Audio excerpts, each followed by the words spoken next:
Hello guys, আজ আমি মুরগির চামড়া দিয়ে আলু ভাজি করছি। দেখেন কিভাবে মুরগির চামড়া দিয়ে আলু ভাজি করা যায়। হয়তো চামড়াটা একটা অমূল্যবান জিনিস, কিন্তু খেতে অনেক সুস্বাদু। চামড়া, এটা আলু কুচিয়ে ভাজি দেবো। এখন চামড়াটা হয়ে গেছে, তাই আলু দিয়ে দিব কিছুক্ষণ পর।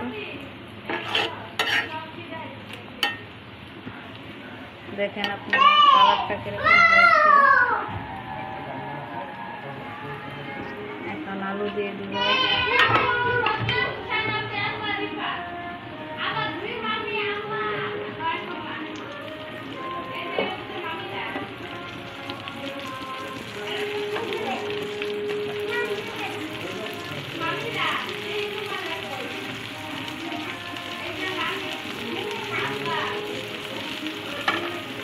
এখন আমি নেড়ে ছেড়ে দিব।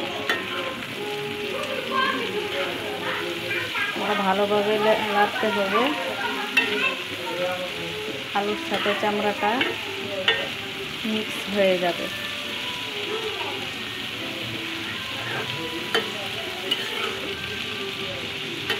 এভাবে খেলে অনেক ভালো লাগে। ভাজা ভাজা করে দিলে আমার বাচ্চারা অনেক পছন্দ করে, তাই কষ্ট করে বেছে নিয়েছি, এখন রান্না করছি। মাংসের থেকে চামড়াগুলো পছন্দ করে আমার বাচ্চারা।